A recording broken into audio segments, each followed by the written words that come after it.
for the blind, as well as the Chevan's Basic School in Ligoni. So you'll hear more about that over the next couple of weeks via our WhatsApp group or in these meetings.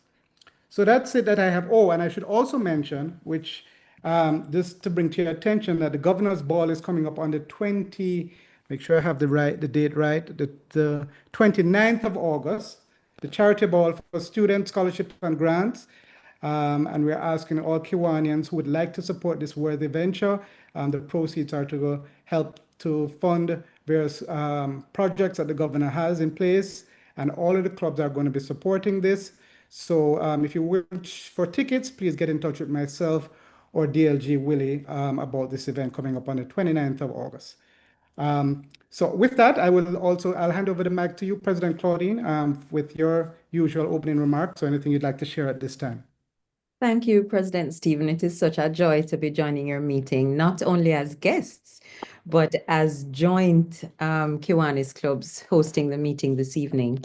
It is really a pleasure for us, especially with our Jamaica's 63rd year of independence celebrations coming up tomorrow.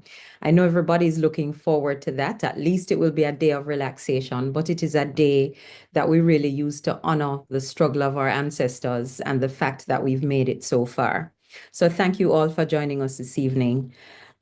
We will be having our club strategy meeting this Saturday coming. Starts at 9 o'clock at Guardian Life Seminar Room, 9 until 3. And we, of course, all of our directors and officers and chairmen will be in attendance to plan for the coming Kiwanis year. But it is also the same day that the Jamaica Convention, Kiwanis Convention, will be held virtually. And I'm sure that link has been shared with a number of persons. It would be good if you can join. We will join the sessions that we can. But it would be a great idea, especially for clubs who did not have the opportunity of sending a representative to either the district or the international convention in Pittsburgh. This is a good opportunity for you to attend. But thank you for welcoming us into the Kingston space. And we look forward to an exciting meeting. We know it's going to be fun, and we plan to win all of the prizes anyway. So let's go. Over to you, President Steve. All right, President Claudine, I like that attitude, and welcome again. Yes, as we said, we do have an exciting program. Kiwanis is also about fellowship and fun, and this evening we do have our Emancipendence, still taking a while to get used to that coined word, independence and emancipation quiz. So all of those who studied civics in primary school and prep school and even in high school, we're going to test your knowledge. And as DP Stu will tell you, using Google is not allowed, or ChatGPT. It's all off the top of the dome, so to speak. So we look forward to that and have fun. It's meant to be a relaxing fellowship with our fellow Kiwanians. In terms of other stuff, we do have quite a few, as I see in here, quite a few persons from visiting clubs. Of course, West St. Andrew is in the house. And I'm going to ask the President-designate Zuri to do the official welcome and introduction for visiting clubs. Zuri, are you online? I see you now. Thank you, President Stephen. I am online. Okay. So, Ownado, everybody. Good evening to one and all. And let me officially welcome you to this meeting of the Kiwanis clubs of West St. Andrew and Kingston. So on behalf of both clubs, I extend a very special welcome to you this evening on the eve of Jamaica's independence. I know some people are gearing up to go to the stadium tomorrow, and others of us will be watching online. And just off the heels of our emancipation celebrations. So we are going to be testing your knowledge this evening to see just how much you know about your history and about who you are as a Jamaican as it relates to emancipation and independence. So I'm sure we have sharpened up our skills. We have been paying attention to the JCDC pages and events, and we're going back in history, and we are sharp and ready to go. West St. Andrew is planning to win everything, but I'm sure the men of Kingston will not let it go so easily. They will put up some kind of resistance. Not sure how well they will do, but I'm sure they'll make the best of it, the most of it. It won't be so easy. Or maybe we'll just be kind enough and allow our guests to win.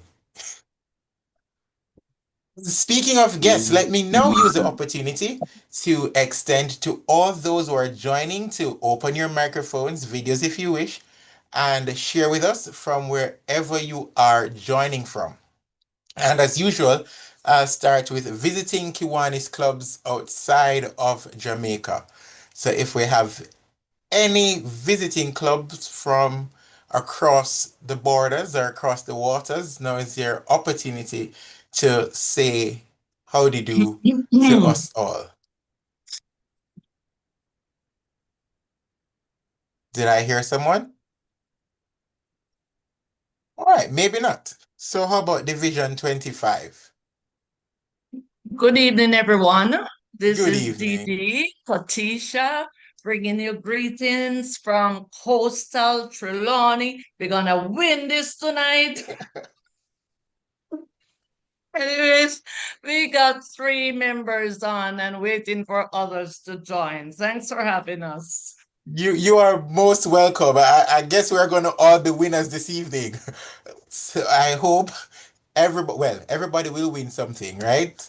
If it's Okay. even new knowledge, you will walk away a winner. Yes, definitely. Do we Thank you. have any other clubs visiting from Division 25? Hi, hi everyone. Good evening, PE Zuri. This is Director Crystal Heaven from the Kiwanis Club of Noches.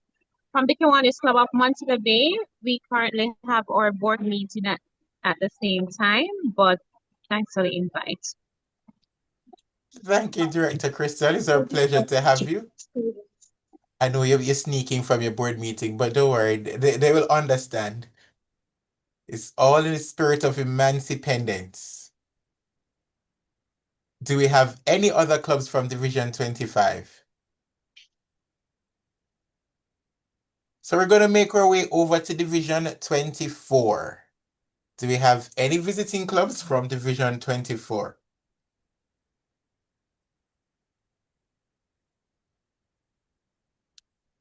Let's try Division 23 East.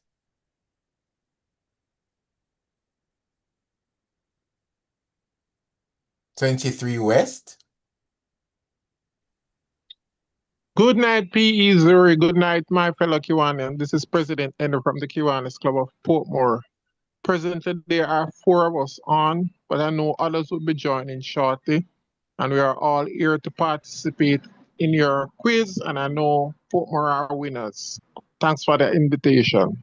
I was wondering during the President Henry when you started up by saying participating, I didn't hear the winning. I was like, wait, where's the confidence? But I mean, you saved it at the end.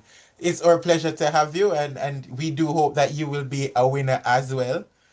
So do we have anybody else from 23?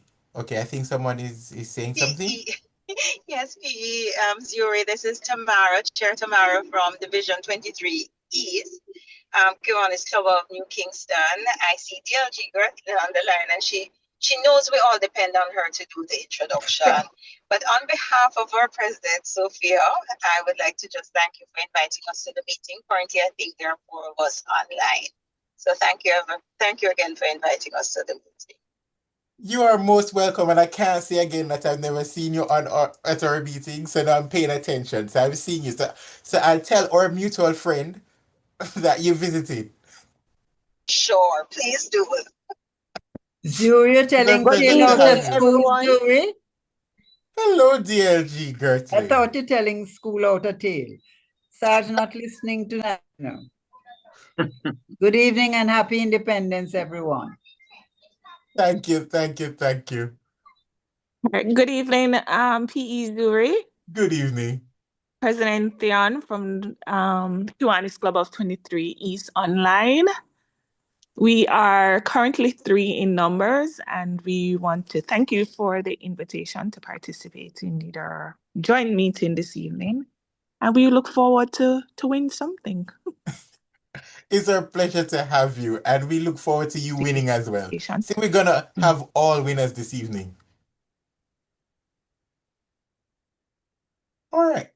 So let's take it now to Division 23 Central.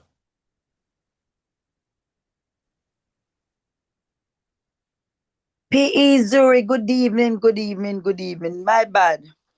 Good Bring evening. you greetings from the Kiwanis Club of Greater Portmore on behalf of my president, Odette Williston, who is unavoidably absent at this time. I see PD Annette is also on from the Kiwanis Club of Greater Portmore. Looking to win some of the prizes. Not sure how long I'll be able to be on because I have another engagement, but looking forward to a wonderful evening. Thank you for the invite.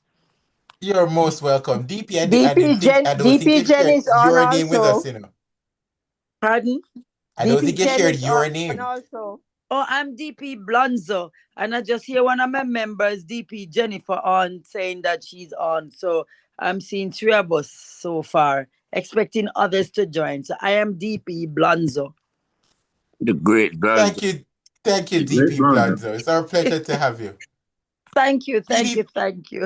PDT, you're saying something? I guess maybe not. I will just pay respect to my friend Blonzo. Oh, okay. Thank you, PT, past PT Ralston. Thank you. All right. Any other clubs from Division 23 Central? How about our SLPs? Good evening, President-designate Zuri. This is DP Marlin from the Kiwanis Club of Capital City. Happy to be here, joining your meeting this evening. Look forward to a great meeting and look forward to winning some of the prizes. Also, thank you for having us. We are about 4 in numbers online so far. You're most welcome, DP. It's our pleasure to have you. It's our pleasure to have you and your delegation joining us this evening.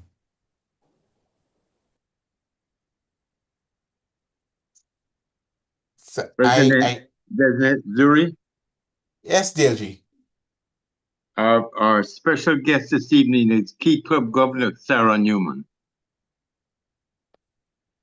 Is she on? She was on. I don't know if she's. I know I saw. Well, if she's not on, we still wish to welcome her in her. Oh, she says she's on the road, but she's a bit busy. Well, welcome, Governor Sarah. It's our pleasure to have you, and we look forward to you joining us again sometime. Do we have any other SLP member joining?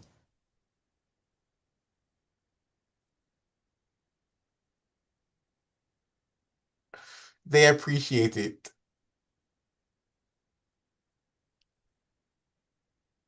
All right, how about guest of Kiwanians?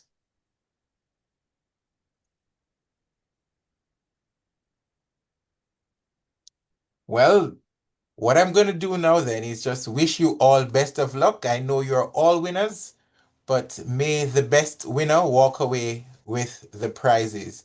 So I'm going to hand back over now to our presidents, President Claudine, President Stephen. PD's Zuri, did you welcome our Key Club Governor? I'm sorry, I didn't hear. I hope you did. Yes, we just did. All right. I heard, but it was very low. Thank you. You're welcome. Okay. Thank you, President-designate Zuri, and welcome again on behalf from Kingston Club and also West St. Andrew to our meeting. I would like to, at this point, to indicate some apologies, at least from Kingston, and then I'll hand over to West St. Andrew. We do have apologies from Kiwanian Andy John Baptiste, DP Richard Reese, and Treasurer Orville, who are both overseas and hence unable to attend the meeting this evening. Secretary Willie, is there any other apologies for absence from Kingston? Yes, recently I received one from Treasurer Designate Gihan Demel. Okay, yes, Gian. Okay.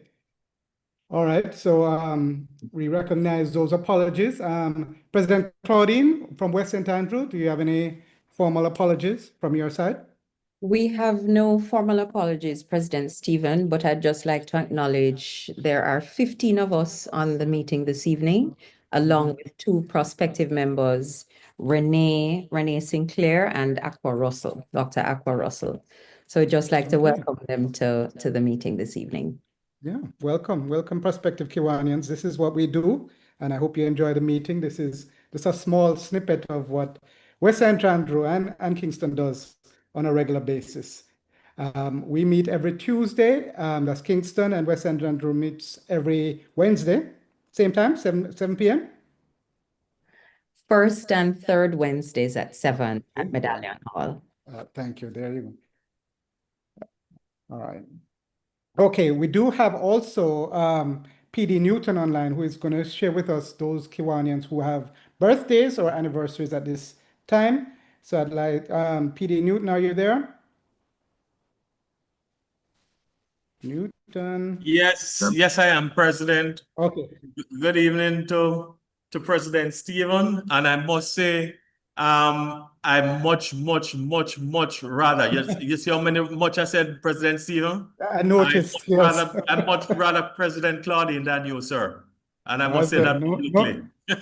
All right, no problems there. Good evening, everyone. Okay, let me just quickly, I know this evening is going to be a hot and fast one, so let me just go ahead with our birthdays for this week. Well, for August, really. First off, we have DP Lloyd Davis, who celebrate, well, and they're all on the 8th of August. DP Lloyd Davis, who celebrates his birthday on the 8th of August. We also have Carol, who is the wife of Kiwanian Cleveland Williams. She also celebrates her birthday on the 8th of August. And then we have Director Cecil Johnson and Sheila celebrating their anniversary on the 8th of August. So everything happening on the 8th of August for us. So moving quickly, I'm just going to invite President Claudine or someone from her group, if you have any birthday special anniversaries that you want to let us know that we can share with you, please go ahead. Thank you, DP Newton, my host and reception chair, who usually advises me of these things. PP Relda is online. PP Relda, we have birthdays for the month of August.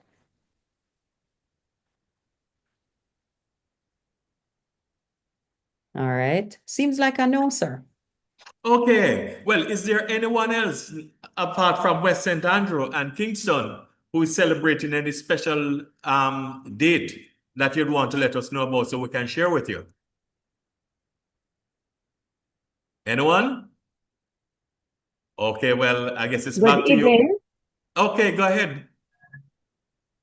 Yes, I'm DP Jennifer from Kiwanis Club of Greater Portmore. Yes. My nephew has celebrated his birthday on the 1st, and my niece will be celebrating hers on the 14th. Okay. Well, tell them that Kiwanis Club of Kingston and West St. Andrew say happy birthday. Okay, will do. Thank you. Anyone else? Okay, well, President Stephen, I guess it's back to you, sir. Okay, thank you. And happy birthday on the 8th when it rolls around for those Kiwanians. Okay, next on the agenda, we have Kiwanis Education, and we have none other than distinguished Lieutenant Governor Desmond Batchelor to share with us and all of those who are in attendance some nuggets of Kiwanis information that you might find helpful in your Kiwanis journey. Over to you, DLG Desmond. I see you online. We can see you. Thank you, President Stephen. Good evening, everyone. Good evening, President Claudine. Nice to have you with us. Good evening, all SLP members. Kiwanis education. The topic is the importance of Kiwanis Fellowship. Kiwanis Fellowship, which is the special aspect of the Kiwanis movement, is crucial for fostering stronger bonds among members, increasing engagement, and enhancing overall well-being. it creates a supportive and cohesive community where members can build meaningful relationships and enjoy social activities, ultimately contributing to their satisfaction and continued involvement in Kiwanis. Fellowship creates stronger bonds, and this is through social events like dinners, outings, and informal gatherings. It provides opportunities for members to connect on a personal level, building trust and friendships that extend beyond club meetings. Increased engagement. When members feel a sense of belonging and enjoy the social side of Kiwanis, this is all about fellowship. They are more likely to participate actively in club activities and projects. Fellowship also creates enhanced well-being. This is really social interaction and shared experiences. And these contribute to a sense of community and belonging. And these can positively impact members' mental and emotional health. And finally, fellowship really, fellowship support system. Fellowship provides a network of support for members, allowing them to rely on each other during challenging times and celebrate their successes also. And that is it, President Stephen and President Claudine, for Kiwanis education. Thank you. Thank you, DLG. Very good, very good. Very good. And I hope everybody absorbed a lot of that information. Tells you more about Kiwanis, and I'll take the opportunity as President Claudine to remind others, if you want to hear more, remember the All Island Convention is coming up this Saturday, 9:30 online, the Kiwanis All Island Convention, 9:30 a.m., Saturday, August 9th. And if you, the registration forms are being circulated by the various clubs, so make sure you register. There are quite a few interesting courses which will teach you some of the tips and techniques to become a better Kiwanian and a better club. So I'll encourage everybody to, where you can, try and participate. So without further ado, we're reached to the main event, the Emancipendence quiz that everybody's looking forward to. I'll be politically correct and say that if we're all Jamaicans, you're automatically a winner. So there's no losers if you're Jamaican. But please have fun. And I'm going to hand over to our club meetings chairman, distinguished President Stuart Spencer, to tell us how the format of this evening will continue. Over to you, VP Stu. I see you. Thank you, President Stephen. Are you hearing me? I am hearing you. Okay, somebody had a mic open a while ago. I was trying to find out somebody named Claver or Claver, I'm not sure what. That was one name that came up. Right. I hope it's now muted. Past President Claver, it's muted. It's now muted. Thank you very much. And I'm going to encourage everybody. Well, when we get to the quiz, I guess if you want to answer quickly, we'll understand if you want to keep your mic open. But you don't have to do it just yet. All right, we have what we're going to do this evening, we have 45 questions. When we do the quizzes, we usually do 45 questions. And where the questions have more than one part, we split the points. We usually give preference to people who can give a complete answer, as opposed to people who might just know a portion of the answer. So if it's a two-part question and one person knows one part and the other person knows both parts, we will tend to give another mic is open, please. Another mic is open. Please, okay, just keep the mics closed for now. PP Claver. Okay, let me continue. The theme, as you see, is Emancipendence. But what I can say is that everything is totally Jamaican. It's gonna be totally Jamaican. Every question is focusing on some aspect of Jamaica or Jamaicans, and so we're trying to build a little history into some of the things that maybe we might not have known just off the top of our head. But I'm sure it will be relatively easy for most of you, because I'm sure you know about Jamaica very well. All right, I've asked DP Newton to be our scorekeeper, and he will be keeping, he has the answers, he has questions and the answers, and he will be able to indicate what and when he will give me when he's finished his allocation, because sometimes we have to split the points between different people, so that is also what happens. All right, anybody has any questions? Never usually ask that before, but if anybody has any questions, you could ask. All right, Newton, are you ready? Yes, I am, DP. I may at points I may ask you to slow down a bit, because my both computers started going all crazy all over the place. But if I need to ask you to slow down, I'll just ask you to. Yeah, man, no problem. Okay. No problem. And what I can do also is, before going on to the next question, sometimes I'll just ask you if you're ready, especially when I know that the points have been split. Great. All right. Thank you. Right. Okay. Let me pull up my other screen. All right. The first question. Britain issued the proclamation freeing the slaves in its colonial territories, effective on August 1, 1834. But what was the significance of what happened in 1838? In August 1, 1838. Abolition of slavery. Emancipate.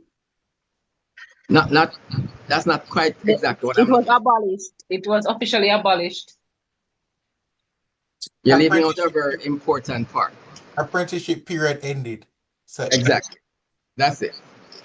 They issued an abolition on the for 1834, but then they introduced a 4-year period for apprenticeship, and that is what ended on August 1, 1838. And we just use 1838 now as their abolition date, because those 4 years were free labor as well, and it was still slavery. Okay. Second question. Stewart? Yes. How do we shouldn't we raise our hands? Because if everybody... No, because I wouldn't be able to see everybody's hand, so I wouldn't be able to read. So what you do, just call out. Oh, who have the strongest voice? Okay. Well, remember your moniker will come up on the screen as well. So sometimes Newton might be able to see that, and sometimes we use that as well, as opposed to, if we're not sure whose voice it is, we'll ask. So that's how we do it. Okay. Okay, good. Now the second question. Who led the largest slave uprising in the British West Indies? And what was the name given to describe it? There were 2 names, but you only need to give me one.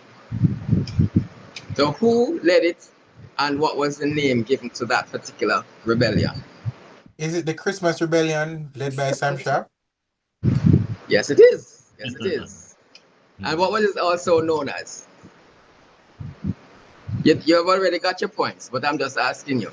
Since I said there were 2 names given to that event. All right, you don't have to know that, but it was also called the Baptist War. All right, question number 3. In what year did the rebellion in the previous question take place, and how many slaves were involved?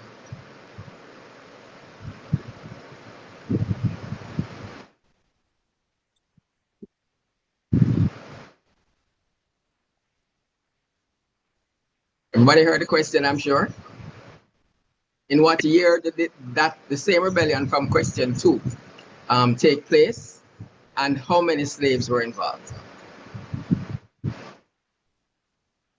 All right, I'm gonna Up count. to 60,000 enslaved people were involved. Is it I heard Abonique. 1831? I heard 60,000. Yes. I didn't hear the other part. I heard 60,000. I didn't hear the other part. That was from Abonique. Yeah, but I only heard the 60,000. I just said something else. I didn't hear that part clearly.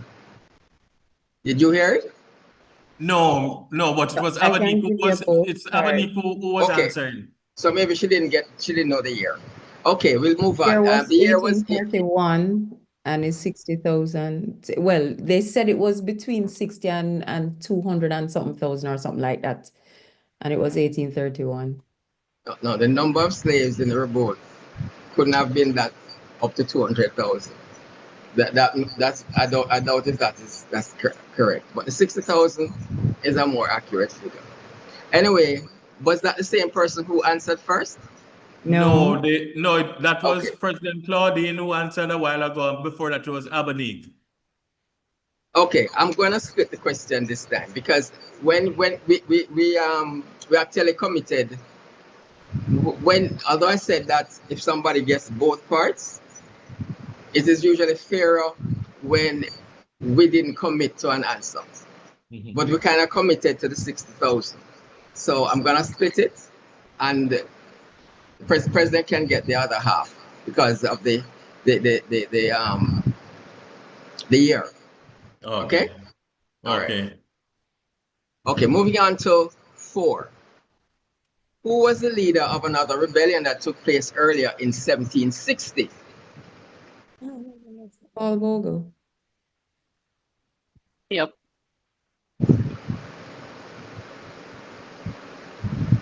No takers? What I'm going in to do, 1760, it was Taki. 1760, yes, it was Taki. Taki. Abonique. Okay. Now, this is question number 5. Name 3 factors. Read William Knibb and Thomas Burchell. Three facts about them, excluding any reference to their race or nationality. They were Baptists. Okay. I'm looking for 3. They have schools named after them? I don't know about a school named after Burchell. But anyway, that's not what I'm looking for. Okay. There were teachers. Oh, you have they're like the religious influence is one. So, and the education, because they encourage literacy through Bible readings and the contribution to rebellions.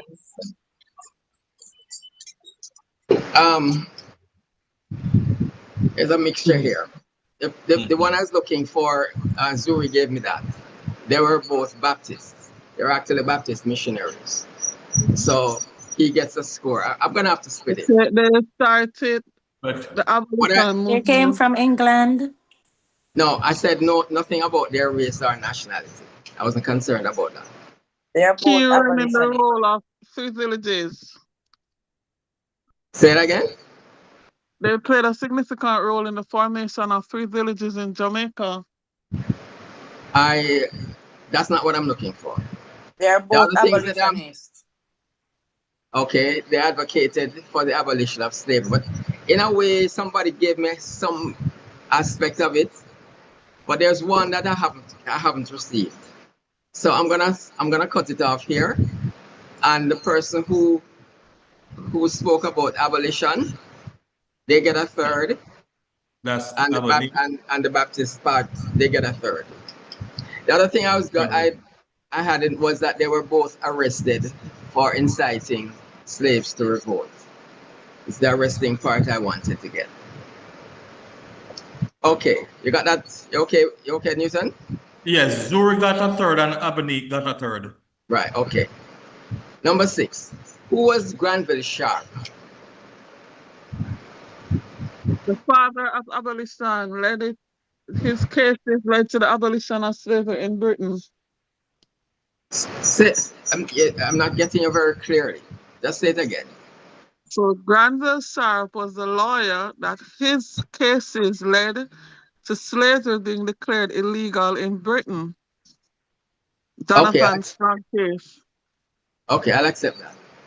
I'll accept that. Okay. Number 7. Who was the governor of Jamaica at the time of the Morant Bay Rebellion? Here. That's Zurich? Good here. Yes. Yeah. Okay, Zurich got that. Number 8. When did the English invade and capture Jamaica from the Spanish? May 1665. Say it again. May 1655. Okay, that's correct. All right. Hold half a sec for me, DP Stu. Sure. Okay, no problem. All right, ready for you again. Okay. What was the first source of income for the British after capturing Jamaica? And what was it subsequently replaced by? Farming tobacco replaced by sugar. What answer are you giving me? Are you answering the first part? Both of them. The first thing that they did No, was it's specific. You have to tell me which one you're answering. I would have thought it was the sequence. But I said, what was the first source of income for the British after capturing Jamaica? Farming. And what was it that is not correct. And what was it subsequently replaced by? You said farming tobacco. No, I'm saying that is not correct. Piracy to sugar Slavery. planting. From piracy to sugar planting. That's correct. That's correct. Sorry, who said that? Tracy or Santana? It's DP Michelle. DP. Right. DP Michelle. DP. Hold 1 second, please, Michelle. Sure. All right. Yes. All right. I'm ready for you again. Okay. DP. Yes. Just piracy from the likes of Henry Morgan, etc. That was the first source of income. And then sugar. Okay, let's go on to number 10. On what date did the earthquake strike Port Royal? Give it as complete as you can. 1692. No. Please say that again. I'm not hearing you clearly. 1692. Okay, I want a complete date. June 7, 1692. Okay, who was that who got it? The whole Did you say June 7, 1692. I saw Santana Del, but who is that? Aqua. The first person who gave the June 17th and the 1692, that person should get the point. Yeah, I saw Santana Del. Yes, I said June 7 after the gentleman said 1692. What you said, June 7? 7? Yes. Yes. As in 7 then 8? No, June 7, 1692. 7. Okay. 7, you said 7? No. Right. But that's not Okay. correct. Which That's is not correct. June 7th. Yeah. It's June 17th. And the other person, and what's the other person again? So in this case then, the person who said 1692 first gets the half point. Raymond Stewart. Raymond Stewart. All right, hold 1 second from don't move. So you get half point for number 10. Yeah. And who gets the other half? Anybody? No, only one person. Because they said June 7. She already said 1692. Well, that was already said before. And she gave the wrong date. So it's June 17th. So half. Right. It's June 17th? That's not okay. Okay. It's June 17. Yeah. Question 11. How did we come to know? We eventually came to know the actual time of the earthquake. How did we get to know that?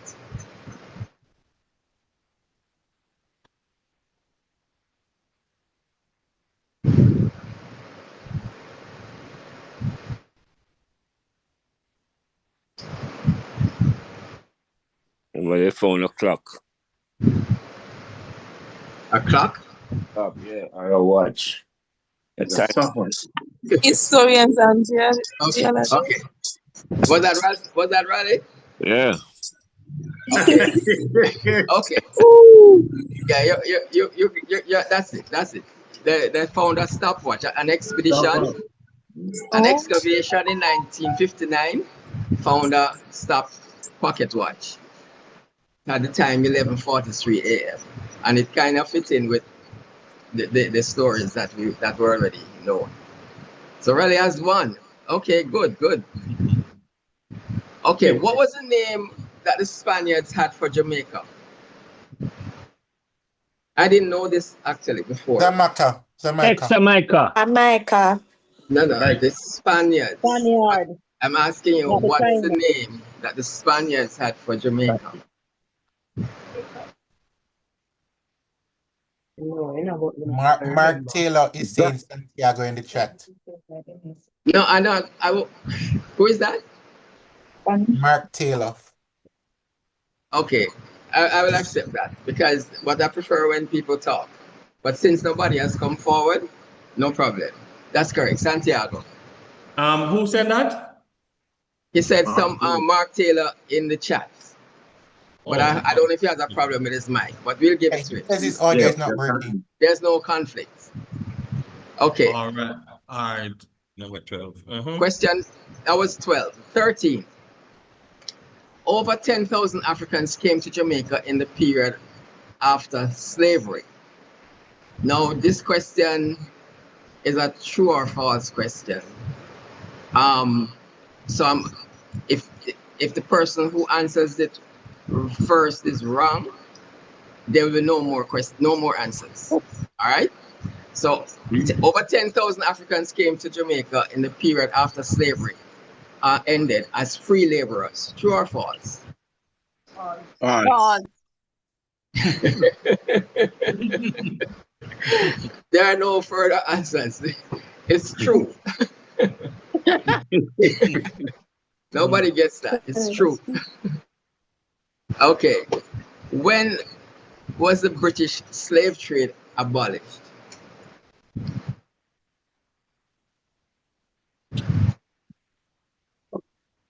Is it 1838?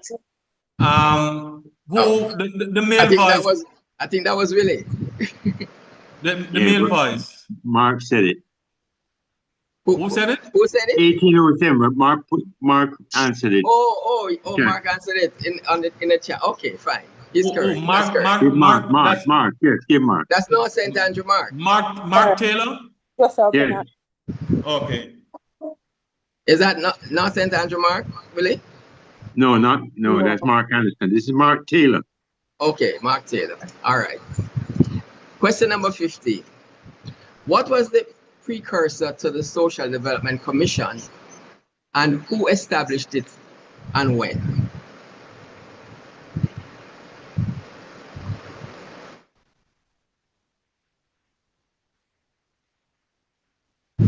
The SDC. What was the precursor? What was the precursor to the SDC? Youth who service. established it and when? What?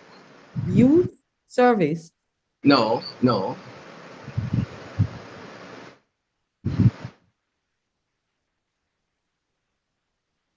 I'm gonna count down to 5. 1. Jamaica Welfare Limited. Jamaica Social Welfare Commission. Okay, Jamaica Welfare Limited is the correct answer. Who started it and when? 1965. No, that's not correct. I'm gonna close off this question because the longer you give it, the more time people have to go look it up. I don't really want that. 1937. I've closed it off. Okay. The Jamaica Welfare Limited is the correct answer, and a male answer said it. So that was Raymond Stewart. Right. Does he get a third or something? Yes, just a third. Yeah. Because he didn't give me who started it, who initiated it, and that was Norman Manley. And it was in 1937, but that came after I closed it. So only a third for the gentleman, Richard, if that's his name. All right, 16. In which Olympic Games did Jamaica compete as part of the West Indies Federation? 1948. Say again, and I hear you clearly. 1948. That's not correct. Is it Mark Taylor said 1952? 1952. Mark Taylor said 1952. You guys. No. Who said that? Sorry. There was no Olympics in 1962. Aqua, hold 1 second, please, because because of my challenges here, the name kind of flashed off. But did you hear? Aqua Russell, you said 1960, right? Yeah. No. Oh, who said Yes, I 19? did. Somebody Yeah. said 1960. Yeah, Aqua Russell Yes. said 1960. Okay, that's correct. That's correct. Could you hold one sec for me, DP?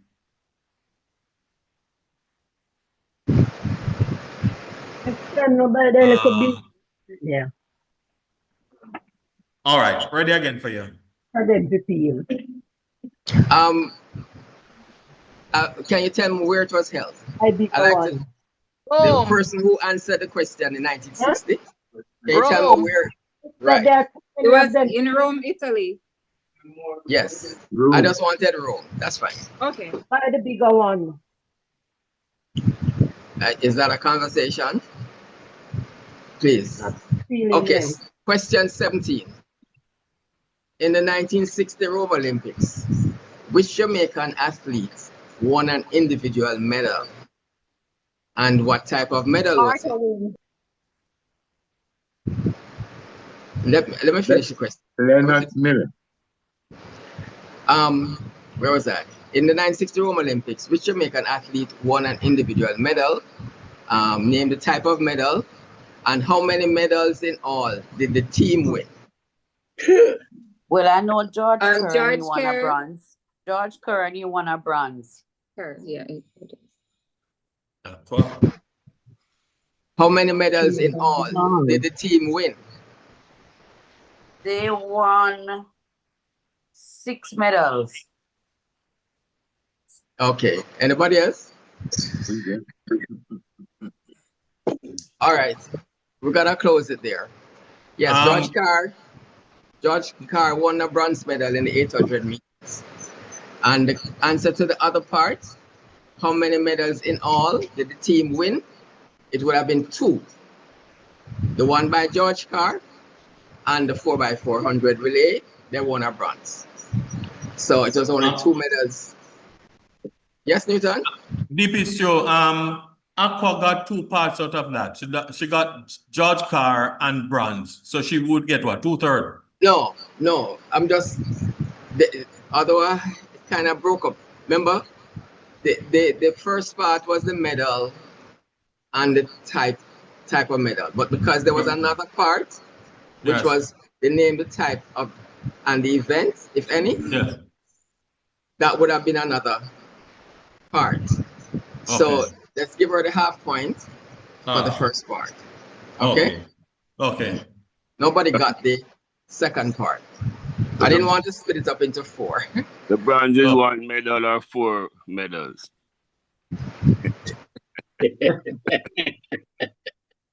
I'm not following you, Raleigh. 4 persons on the team. Each gets a... No. We said no. I'm not answer you. I'm not about to answer you. Very good skill. Very good. Okay, moving on to number 18. Who was the first Jamaican to actually win a medal in the 800 meters in the Olympics? And which Olympic Games was it?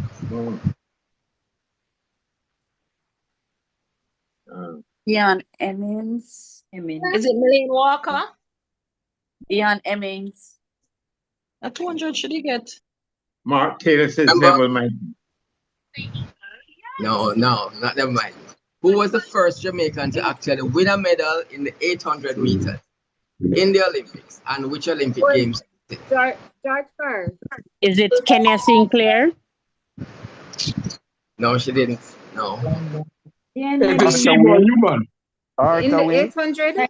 96. It was George Roan. Almost one of Said them George long Carr. distance are police fence. You guys really need to think back much further. But I heard an answer. George Carr. George Roan. George Carr. George Roden. George Roden. No, I heard an answer, but I It's didn't hear the year. I didn't Arthur. hear the year. 1960. George Carr. There was no Olympics in 1950. I It's heard 1948. Arthur Wayne. 1948.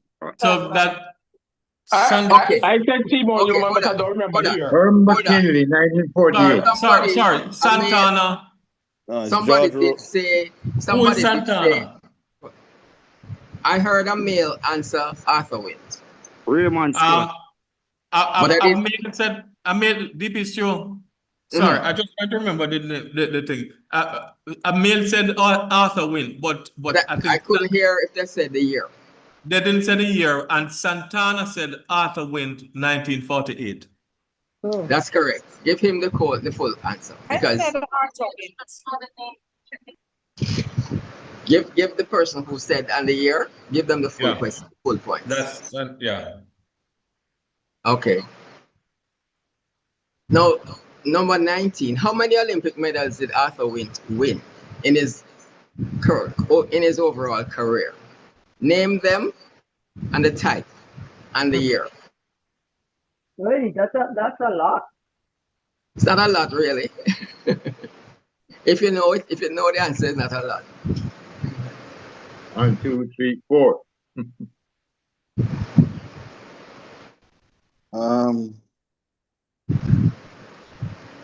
I think it's two goals. First of all, I want to know how many Olympic medals did he win? That's the simple part. 2 gold and 2 silver. I only know it's 4 medals. 1948 and 1952. Okay, that qualifies it. But how I would have preferred if you put it is you say that in 1948 he won 2 gold. He won a gold and a silver. In 1952 he won another gold for the relay and a silver. But you gave me the overall, so I have no problem with the answer. That's the right. Let me just confirm. That was. I'd like to confirm that was Raymond Stewart. Yes, sir. Okay, good. And Put it in the chat. I have to give priority to, unless somebody tells me before, because I don't know when it appeared in the chat versus when the voice came on the. I'm only telling you when he said it before anybody else. Say it again. He put it in the chat before anybody answered. Oh, you can confirm that because you were watching. I'm looking at the chat. Okay. Okay. Well then, I will accept that then. Since Mark Taylor. Mark, the one online. Oh, Mark Taylor. Yeah. Okay. Yeah. Since Willie can verify that, but I can't. We can't do that here. But Willie, we'll accept Willie's version. Sorry, Raymond. Now 20. Who was Jamaica's first Minister of Finance and the Public Service in independent Jamaica? Colonel Sangster. Okay. Okay. That's Mark Taylor said it first. No. Willie's gonna monitor that. He's the one who can say if it came before a voice. Willie, please look quickly. Voice just came just before. I saw it first. I saw the answer first. No, we're not gonna debate this, right? Willie is the arbiter on this. Okay, we're gonna accept that. Sorry, right. DP, before you move on. That name, that was who? Claver. I saw a name Claver or something like that. CP Claver, West Center. Okay. PP Claver. Good. Okay, that was thank you. Fine, thank you. That was number 20. Now 21. In the first general election contested in Jamaica, how many seats were contested? Name the party that won. 32. JLP won. And I want the year hold on, and I want the year in which this election was held. 1944. So how many different people have answered this question? Just Rose. Mark Taylor answered in the chat first. Exactly. I'm just repeat, just to show that Mark has been answering before. That's all I'm doing. Yes, So Mark Mark answered before in the answer and chat. I'll respond for you, Mark. Thank you. LG Rose answered two out of the 3 parts. Yes, man. No problem. So what I want to know now, DP, is Stu. But I don't know which two. Tell me which two she answered. 32 seats, 1944.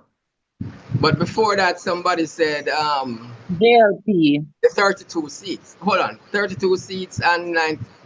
Mark Is Taylor that said how it went? 32 seat JLP in 1944 first. No, you put in 32 first. Yes, Why not and dark? JLP and Why not 1944. dark?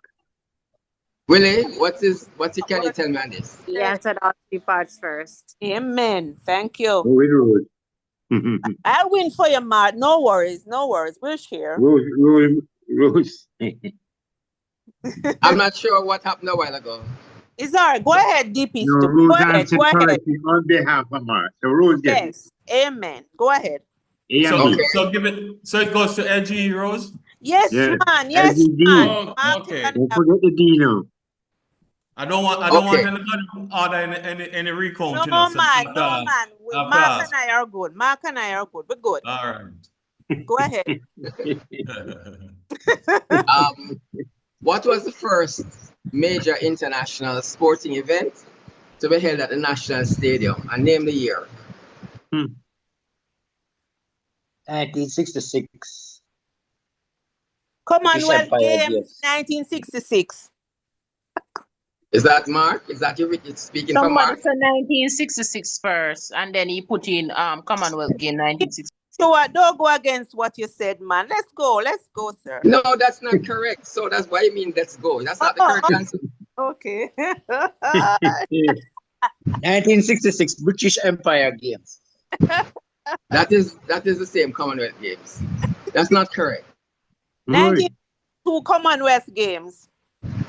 All right, I'm gonna close it because Games. Is it football? No, it's not football. All right, I'm gonna close it. Answer is the Central American and Caribbean Games. It was held in August 1962, just after independence. All right. Okay, moving on to 23. Now this one, I'm gonna give you some facts about a person. If at any time you think you know who it is, then you can always call it out. But I would encourage you to wait until I'm finished. It's quite a few facts I want to give, right?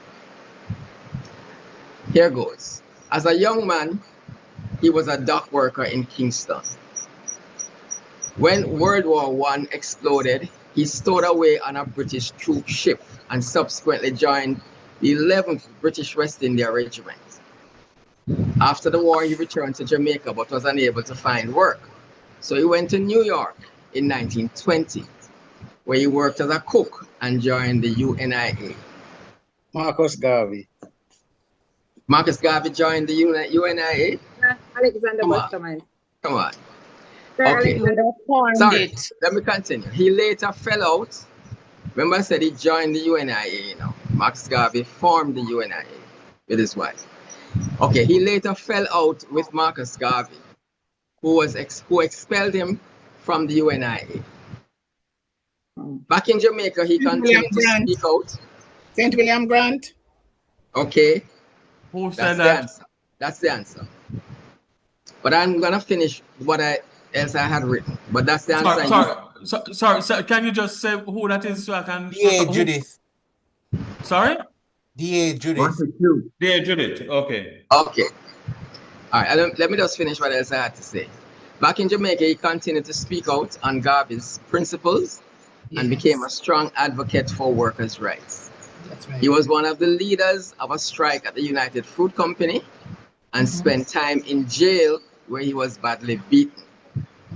In his latter years, he sank into poverty and obscurity, spending his last years as a watchman at the Central Housing Authority, the precursor to the Ministry of Housing. And that was St. William Grant. So I'm glad I did it the way I did. I said, if at any point you think you know the answer, jump in. Now, question number 24. St. William Grant was honored both before he died in 1977 and after he died. Name 2 such honors before and 2 after his death.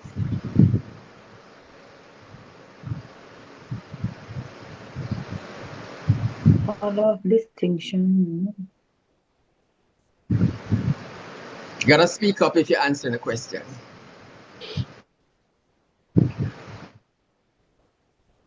Blanzo, we didn't hear you too clearly. I was just thinking order of distinction, one of the honors he got. I'm not gonna respond until I get some complete answers. Order of merit, order of distinction. You have to tell me, is that the same person saying 2 different awards?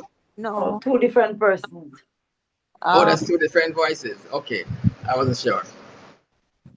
Is the park downtown have anything to do with one of the honors? Listen to the question again. This is the question again. I said he received 2 honors before his death and 2 after his death. 2 before. So just give me the ones. Tell me what you're giving me. Tell me the answers. Tell me what you're answering.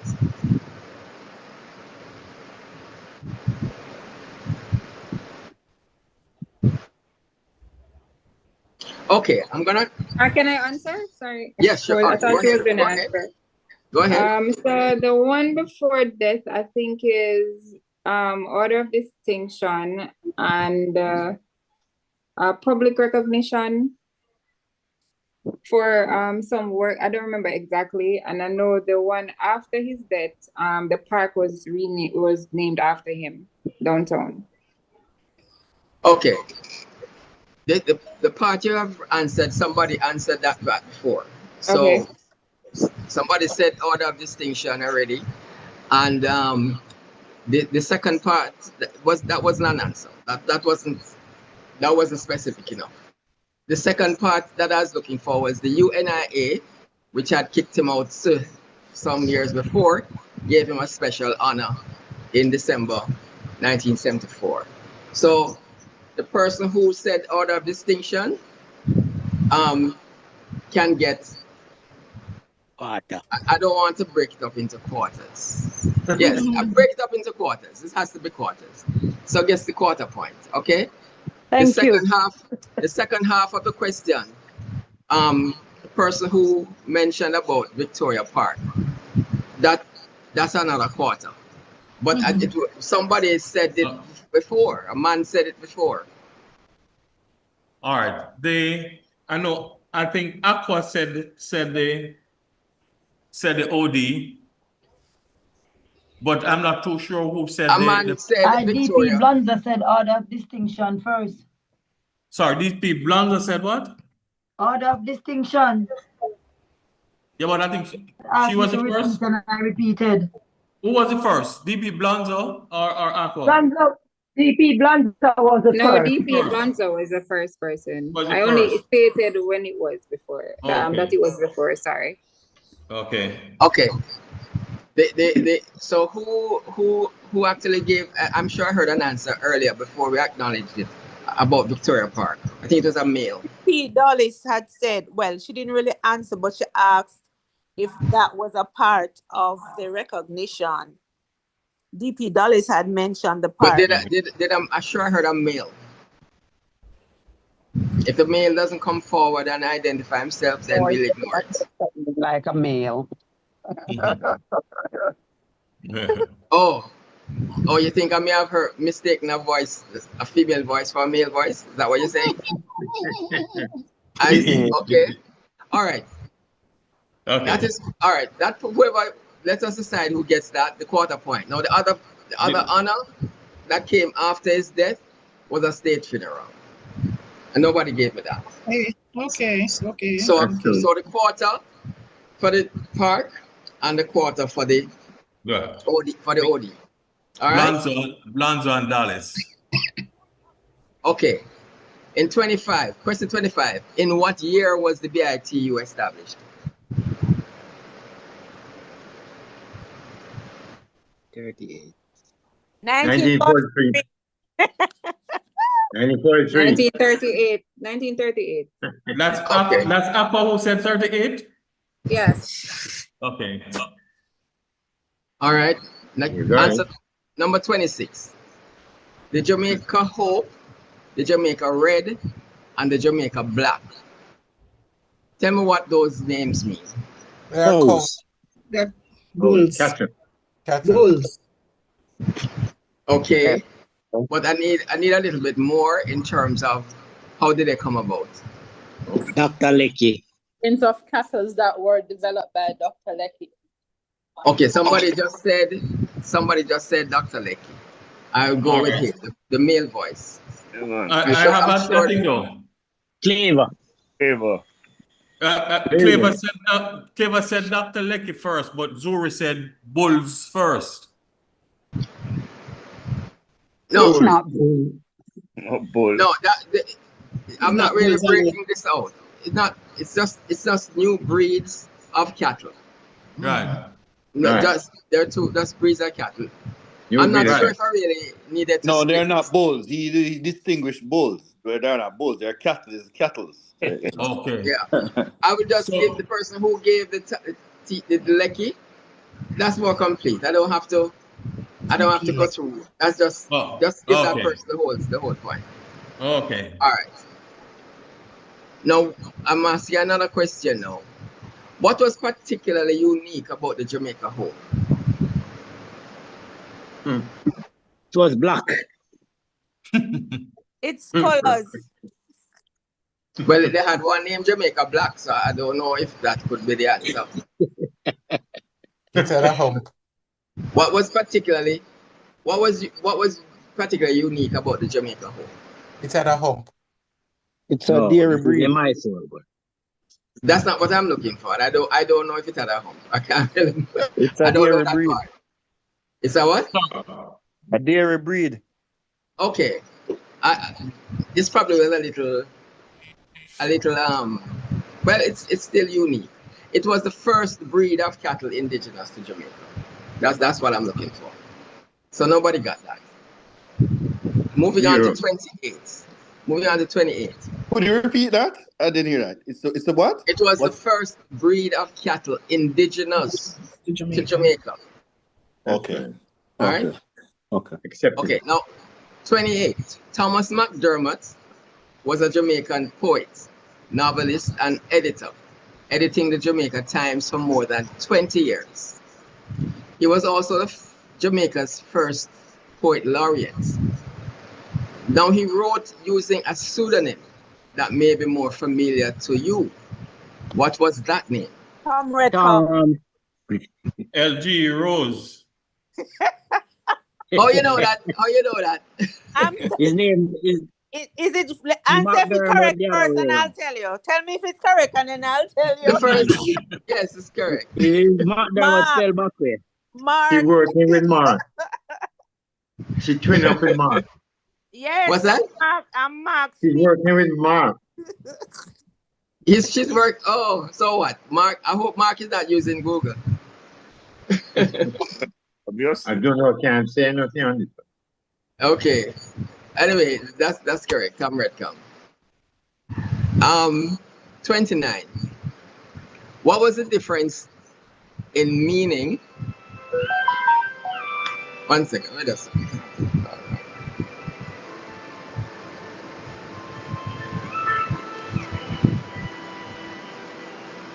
One second. I can't talk now. Okay. What was the difference in meaning of the terms chief minister and premier used in pre-independent Jamaica? And who was the first of each? One second. I can't talk now. Hello? Yeah, I can't talk now. Yeah. Okay. Yeah, did I complete the question? Yes, I did. What was the difference in meaning of the terms chief minister and premier used in pre-independent Jamaica? And who was the first of each? Norman Manley. And Alexander Bustamante. Alexander You Bustamante, Norman. can't answer like that. You have to say, I don't know which title you are attributing to which person, so you can't just answer the name. You got me? Norman Manley, Premier and Chief Bustamante. But I'm asking what was the difference in the meaning? All right, so the meaning is the leader of a state government is called the premier. The leader of a territorial government is called the chief minister. Wow. Repeat that for me.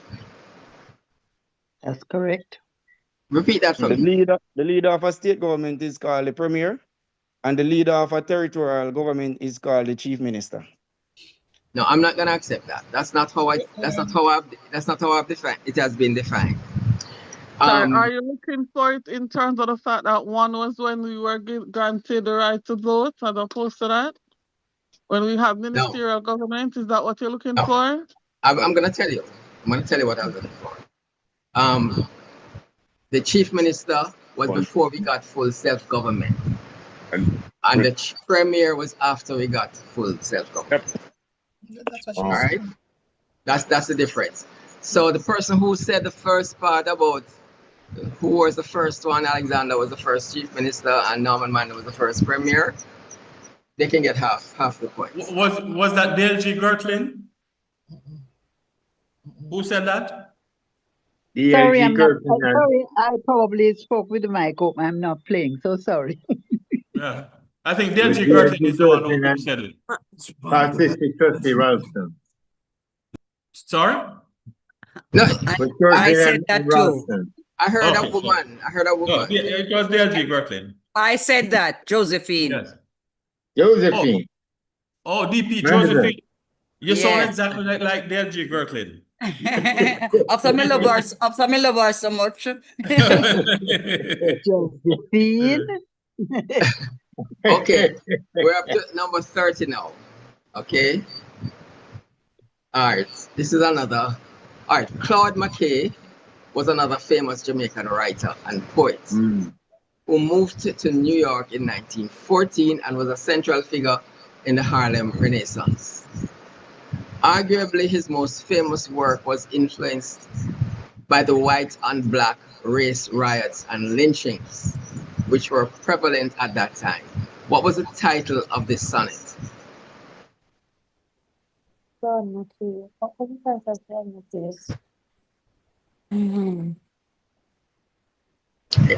We can't recognize mumblings, right?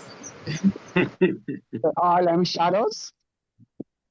No. If We Must Die?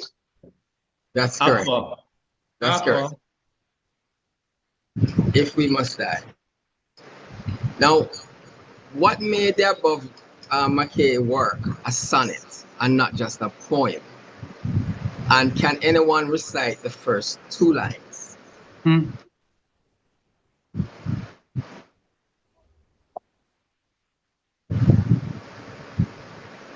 The number of lines and the use of the iambic pentameter. You have to come a little better than that, sorry. But just like, you have to come a little better.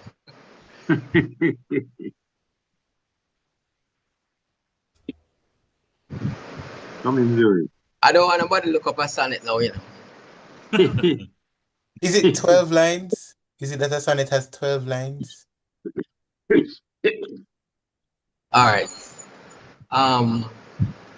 Okay, nobody has quite got this. Moving on. What's happening? Moving on. Because we're just giving people time to go look it up. What is the answer? What is the answer? And I guess nobody can recite the two lines. I'll do it for you. I wasn't sure if anybody could, but I thought I'd just throw that in. It has 14 lines, Zuri. You're on the right track, but it's 14 lines for a sonnet. And the first two lines are, if we must die, let it be not like hogs, hunted and penned in an inglorious spot. Yes. Billy, I'm hearing you. Okay, those are the first two lines. and I saw it as 14. I didn't know that before I did this research. No, So that's I'm new. not right. Okay, 32.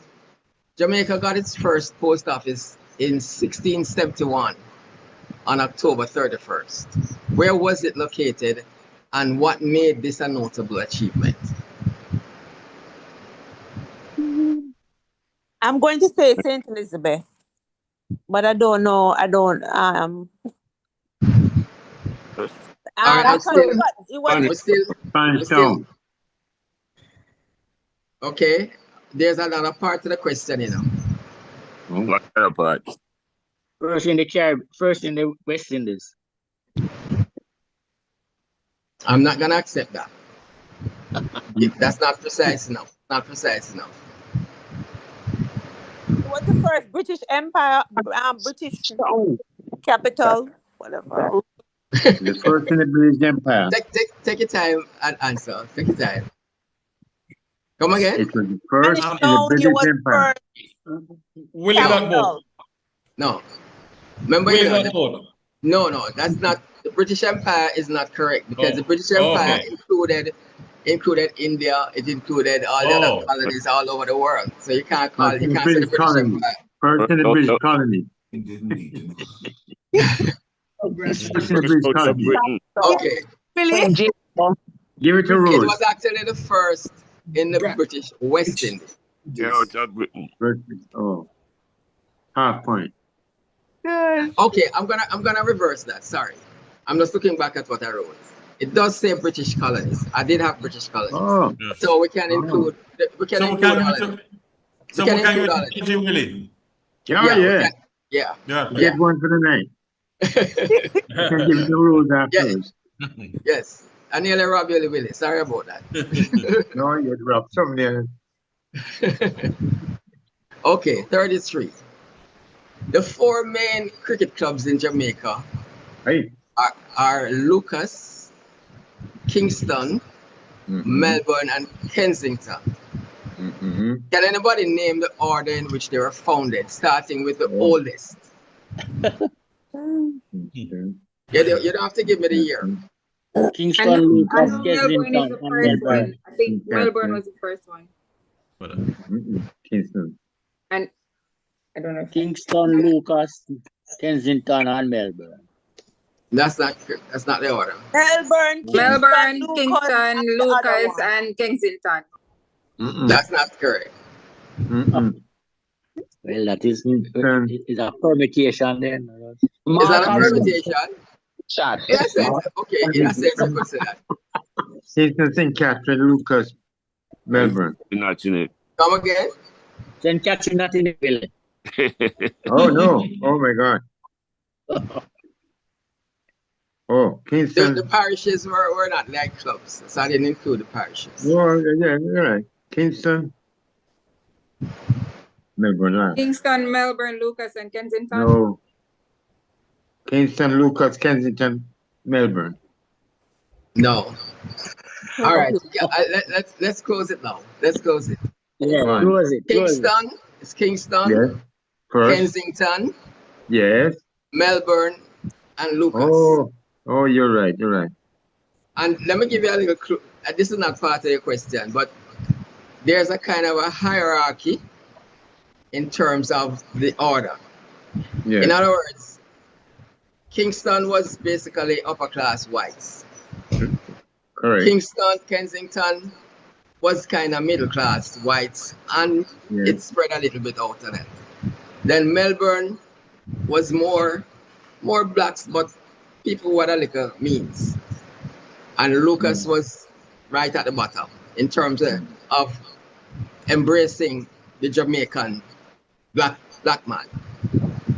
That is how it started. I'm not saying that's what is reflected now. Okay? That's but just a little.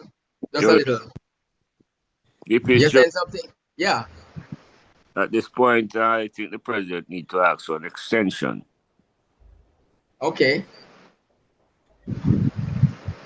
Club members, can I have a motion to extend the time, please? I move. Second. All right. Duly noted. All right. 34. We're getting close to the end. Who was the first Test batsman to score a double century and a century on his Test debut? Lawrence Shaw. And in which club did he hone his skills? Don Bradman. No. Lawrence George Shaw. Headley? Jamaica is the answer. It's a two-part All right. question. I think PDT Ralston got it. No, but I haven't heard the second part. I've heard the second part, but for clarity, say it again, PDT Ralston. Kensington, Lawrence Shaw, Kensington. All right. Yes, that's correct. That's correct. Right. When did Jamaica get electricity? And which was the first town to be lit? Black River. Black River. Black River. High Town, Black River. When was the and when? 1893. Is 1890 what? 3 or 4. No, you give me an answer. Don't give me 2 years. 1893. Okay. 1893. So that's a different person from the one who said Black River, right? Yeah. Is it DP Judith that said Black? Rose said Black River. Rose said Black River. Yes. So that's and how. Cleaver said 1893 if it is correct. Yes, 1893 is correct. And Cleaver gets the other half. All right. I never guess. Oh, Judith come from. Okay, 36. Ready? Ready? Ready? Okay. Which are the five? She's supposed to know that. I know that. Okay, ready for number 36. Which are the 5 oldest high schools in Jamaica, starting with the youngest? Wow. Oh, that's all right. Money. We want to start with the youngest. Excelsior. Jesus Christ. What the fuck? Excelsior and that was. This is debatable. They're not sure. Rusty's, Manning's, Woolmers. Monroe and St. George's. No. Yeah.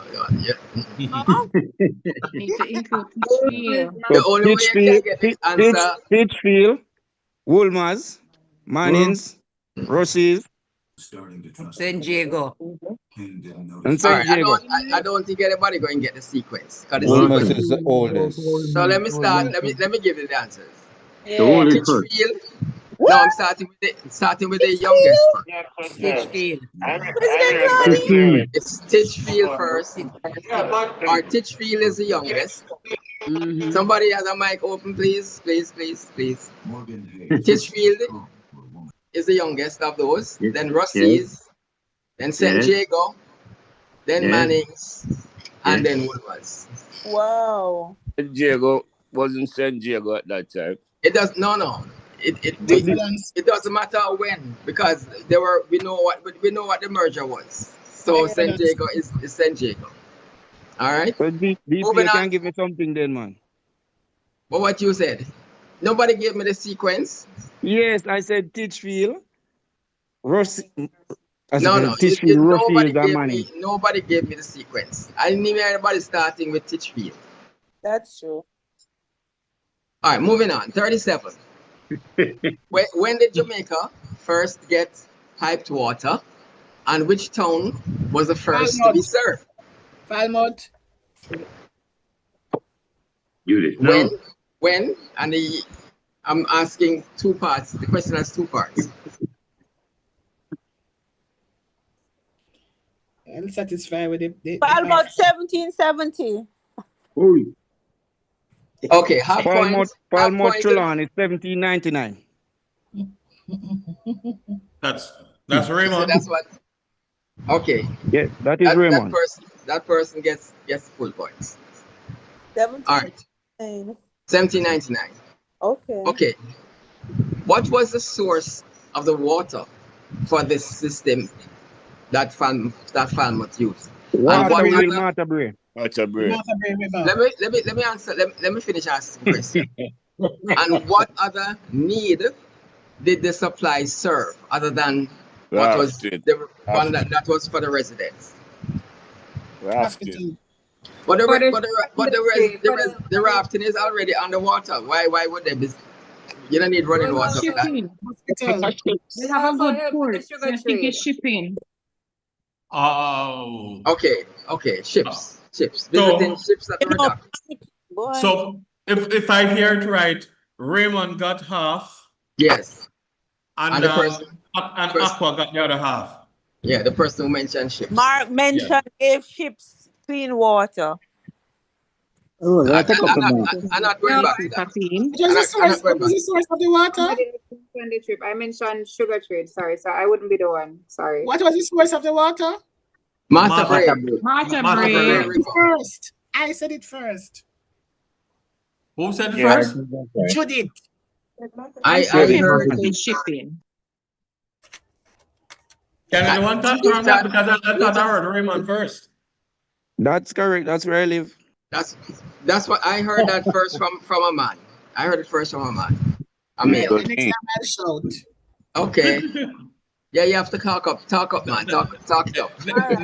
Next time you're on mute. Which will All right. I am on mute. Okay, this is another question which is true or false. Okay. So if I get the wrong answer first, nobody gets it. Okay? Here's the statement. Jamaica had piped water before the White House. True or false? True. That's the Judith. I heard the Judith first on that one. Was that a gamble? True. That's true. Thank you. The White House did not get piped water until 1853. But I guess it helped. I mean, Falmouth is closer to the rivers than the White House is to water. Anyway, that's a different matter. 40. Who first introduced Christianity in Jamaica and when? A Baptist man, you know. Baptist. He might have a name. I think it was a Spanish. Introduced Christianity. Burchell. Sorry, sorry, 1 second. George Lake. So, 1 second, please. Sophia, could you repeat your answer? I wasn't I sure. think it was a Spanish, based on my history recall. There's a two-part question. Spanish, secular, and missionaries. It's a two-part question. And that's a year. What year? Oh, Lord. 1509. Okay, the person who said Spanish first, I'm going to give them the half point. Right? Sophia. The other part about the 1509, that was when they came here. So I'll give that to the male who answered that. Was that second part, Raymond? Yes, sir. All right. Yeah. 1 second, DP, Stu. Give me half a second. Sure. 40. 40 gone. All right, ready for you again. Okay, just 5 to go now. We're in the home stretch. We're in the home stretch. Writing down. What was the first denomination to be introduced, and where was the first church? I think it was Roman Catholic. It's a two-part question. Oh, That's sorry. the question. I didn't hear the second part, but I think it's And Roman where was Catholic. the first church built? St. Anne. San Diego. Okay. Spanish Road. Okay, the person who said this Roman Catholic, they get half. So that's And Sophia. the person who said St. Anne's Bay, they get the other half. Was that LG Rose who said St. Anne's Bay? Yeah. St. Anne's, actually. Can you say the Bay? No, she just said St. Anne. It's still St. St. Anne's Anne's. Bay. St. Anne's Bay is in St. Anne. Okay, here's one here now. Here's a quick easy question now. Well, and maybe it's not so easy, I'm not sure. Where is Millionaire Corner in Kingston, and why was it so called? Beverly Hills. You have a corner up there? Trafalgar, Hope Road, and Waterloo. Brogard. The intersection between Trafalgar and Hope Road. What did the lady say Waterloo, before? and they had the Devon House. Okay, the lady who is answering, she was the first on it. Sophia. And what did I say? And why was it so called? You didn't tell me that. Because they have a lot of mansion on it. No, George Tibel was the millionaire, the first millionaire. His mansion was right there. Yeah, but the person who was answering the question, she didn't get a chance to finish. Yeah, that's Sophia. She didn't know. No, man, she was on the road. Was she answering the question? She said Devon House. And then I can't remember who had an issue with the black millionaire, and then you get Lady Musgrave. That's not part of the question. That's not part of the question. I know, but I kind of know part of the history, but I'm just saying. But you didn't quite give me what I wanted. You gave me the part about where the corner is, but you didn't tell me why was it so called. You didn't really expound on that part so clearly. You had some wealthy Jamaicans, some millionaires living there. Yeah, but you should have come out. I wish you had said that at the beginning. Should we give it to her? I mentioned Devon House. I did mention Devon House because it was the first black millionaire. It's not because of Devon House why it was the millionaire's corner. The owner was the first black millionaire. But it's not him alone. Otherwise, it would not have been called. It would not have been called Millionaire's Corner. If it was him alone. Magnificent mansion, three millionaires. Musgrave wouldn't drive that way. Yeah, so the other person who conveyed the part about the number of mansions, who was that? I don't know why I have Raymond in my. I don't know why I have Raymond. Well, Raymond, yeah, I think so. Yeah. Yeah. So it's half and half, right? Yes, that's half and half. But that gives it more completeness in the response. Okay. Now, who can name? All right, Devon House. You all know Devon House is one of them. And what I did not tell you is that I had this in the answer, but nobody actually said this. But there were three. It was three wealthy Jamaicans who built. I was saying it, but you weren't listening. Okay. Anyway, I don't think you are the first anyway. I only need to listen to the first. All right. The three wealthy Jamaicans. Now we know that one was George Tibel. Can anyone name the other two Jamaicans that built mansions there in the past? Daniel Finzi and the Verdins. And the what? Verlis. Okay. How you know that? How you know that one? How you know that one? Computer. Because of history. They teach you that in school? Primitive. No. Okay, that's the answer anyway. The Finzi brothers, there were two brothers. Let me ask you something then. The guy Verley. Give me a little, you have any background on him? You get the points already, but give me the background. Okay, no, never mind. You still get the points. Computer. He was a painter and a merchant of French origin. All right. How did George? This is question 44. Just two to go. How did George Tibel, who built Devon House, amass his wealth? Architect. No, that is a second or third generation, probably fourth. He was not an architect, but I know some of the family who was an architect. Was an entrepreneur. Well, I want something a little bit more specific than that, but obviously, yes. But He was a minor. Can BP Blanzo repeat her question or answer? Mining in South America. Not repeating. Mining what? Gold. Okay. Who is that? Blanzo or Judith? I answered first, and Judith said he mined gold. All right. I never said that. I said gold in South America. Our final question. Final question. We have really come down, and the participation has been wonderful. All right. Here's this question, the final question. Newton, you think this is a good question? No, the last one here? Yeah. Well, it's a good question. It's a good question. But it good. I don't think nobody going to get it. What is about board? I'm gonna need some clarification. I'm not just skirting around the issues. But how did the Car Jarretts come to own so much land? Somebody says thief. The people just capture land. Banana plantation and sugar.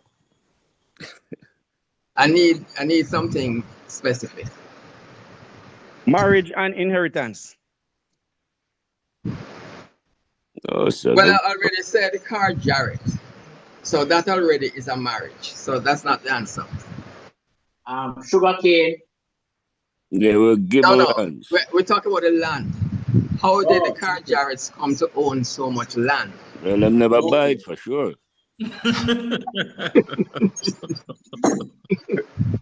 If Mugabe was running Jamaica, inheritance and their role in the island and there was no development. public record. All right. If nobody comes up in another, inheritance and their role in the island development. It was based on some misunderstanding, and there was no public record. He was paying taxes for the owners. What's that? He paid the taxes for the owners, the real owners of the land. Okay, I'm gonna give you the answer. All right, there's a little history behind it. Favor. Yeah. All right, nobody got that. All right, when Oliver Cromwell, he came up with a plan to capture Jamaica from the Spanish, right? And we know about Admiral Penn, General Venables, and Henry Morgan. They led the invasion. The Car Jarretts were two separate families who came to Jamaica with the expedition. Car was Scottish and Jarretts were English, right? And as a reward to the families were richly rewarded with large parcels of land by the crown. In its heyday, this land totaled about 50,000 acres. In fact, almost the whole of Montego Bay was what we now call Montego Bay was bequeathed to them. Right? Now, I don't want to just stop there because I think that I didn't finish reading this little part, but I have a feeling that the lands where Sangster Airport is. In other words, they have given back a lot of the land. I don't want to leave that out of the story, but I don't have enough specifics on that. And a lot has gone into. They were part of the slave owning plantocracy. We know that because they did go into sugar plantation, and they had the oil, so they're part of that. But then some of it now moved into tourism. After the freedom of after the slaves were freed, you know, the sugar farming, the sugar cane thing wasn't so profitable because they never had the free labor. So I guess gradually some of that land went into other things. But I just thought that it's something I've always been interested in, and I just thought I'd do a little research on it and throw that in. So that is the end of the quiz. Fellow Kiwanians, thank you for your participation. In the previous quizzes we had some projects, some fundraising projects coming up, but we don't have any coming up tonight. I mean, so I can't give you tickets or to a Barbie Fry or to a play or to a NDTC. I don't have anything like that. So we decided we're gonna do cash. We're gonna do cash. And the first prize winner will get $5,000. You can donate it to where if you want or whatever. Not to us, but you know, to your club or whatever. It's up to you. But $5,000 for first place, 3 for second, and 2 for third. And that's what those will be the prizes for tonight. No. And we will take the names, and DLG Willie will coordinate that part. Okay, so you need more time, Newton? I will be through in less than a minute. What? Okay, President Stephen, you could take over the mic from now, and then we want a recount. Or we don't get the first. I tell you something. When you hear the results, you might demand a recount. That's why I bring in Trevor Christian. Trevor Christian is on now. Because, all right, you want only the first three, right, DP Stu? Yeah, that's the top three. All right. Well, I have never seen a man win a competition by getting so much peace. But, well, I won't tell you if it's a man or a woman. Let me start with third place. And he may have to give it back. But third place is our own president designate Zuri. Hey. With 3.5 points. 3.5. Sorry. 3.5. Third. Right. Right, 3.5. Second place is Aqua with 4 points. I want Aqua's last surname. And Aqua Russell. Club. And first place is a man who clawed his way through with a whole heap of 1/2 and 1/3 and Raymond Stewart 4.5. I hope you can do fractions good enough with Newton. Yeah, man. I use my hand and my toe and everything. So Raymond came in first with 4.5.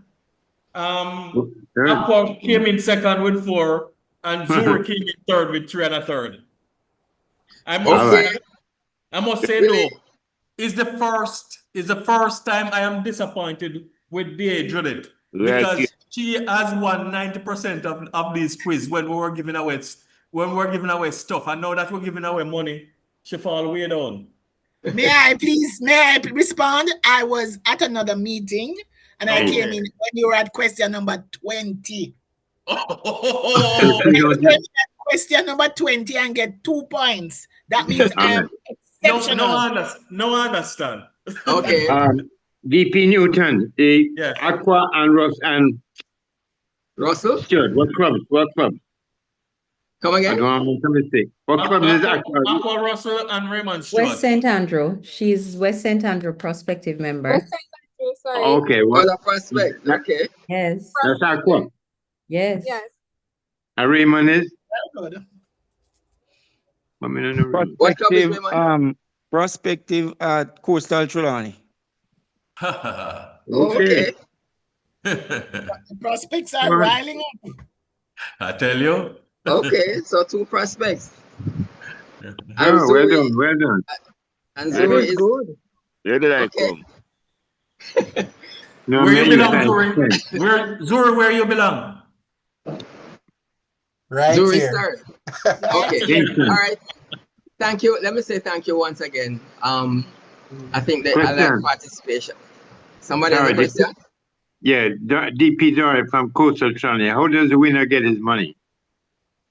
Okay, we contact me, Dory. Just contact the LG Willie. Contact me. I'll give you a number: 876-361-1436.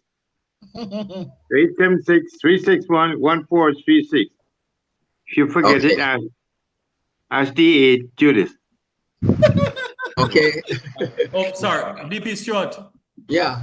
I just want to show you how important that 1/3 point is. We have 3 persons on the list with 3 points.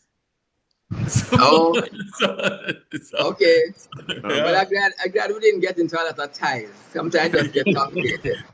And you have to find more money. And it's watered down the price. No, it's not watered down the price.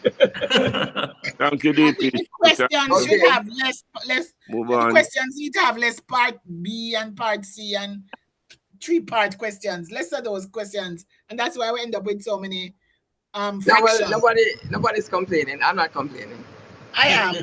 It covers more. It covers more covers more information. That's why we do it that way. Okay, back to you, President Stephen. Back to President Stephen. Yes, okay. Thank you, DP Stu, and thank you for all the participants. Please forgive me. I'm on the move, so I can't open my camera right now. But we're continuing and we want to conclude the meeting. But of course, we need to acknowledge the Sergeant at Arms. And I think DP Dulles, I'm going to defer to you from West St. Andrew to take us through the Sarge for this evening. DP Dulles.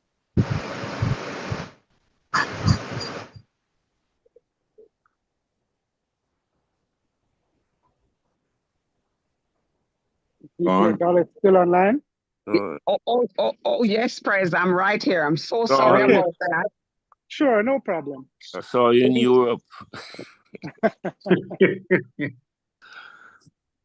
Good evening, fellow Kiwanians. Pardon me? Right. Good evening, everyone. And now to the matter at hand. All members of the Kiwanis Club of West St. Andrew. But before I get there, there were 2 West St. Andrew members who were on the ball tonight, right? And they have to put a little extra in the kitty. PP Clavo and DP Rose. Yes, yes, man. I like it. I like how I was talking up a lot and waving the West St. Andrew flag high. But I'm gonna charge you for that, okay? Yeah.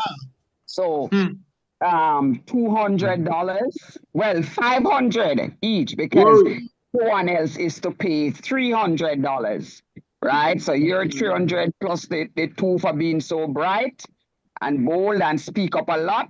That's 500. Okay. But now let us go on to a little joke. All right. A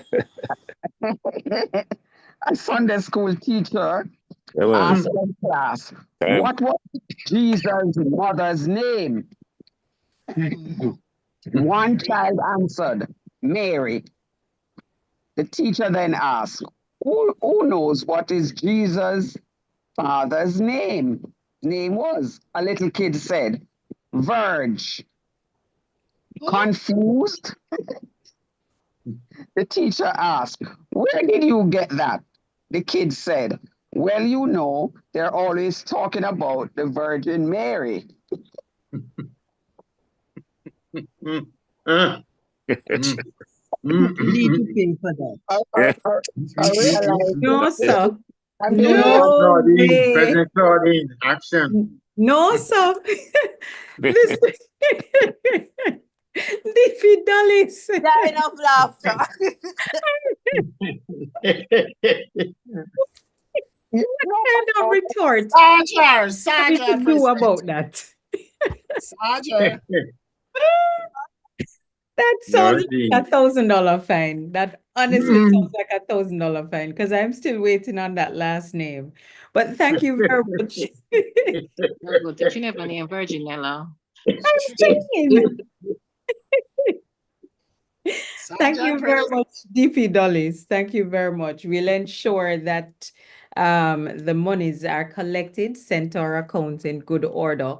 Do you have a Sarge for the members of the Kiwanis Club of Kingston, President Stephen? No. Thank you, President Claudine. Unfortunately, we do not have a Sarge this evening, so I'm just going to level a blanket fan. So as we're about to celebrate our 63rd anniversary as a country, those members who have attended or plan to attend one of the JCDC or the festival activities, be it Grand Gala, festival song contests, or what it then be, those who have attended or plan to attend only pay a fine of $250.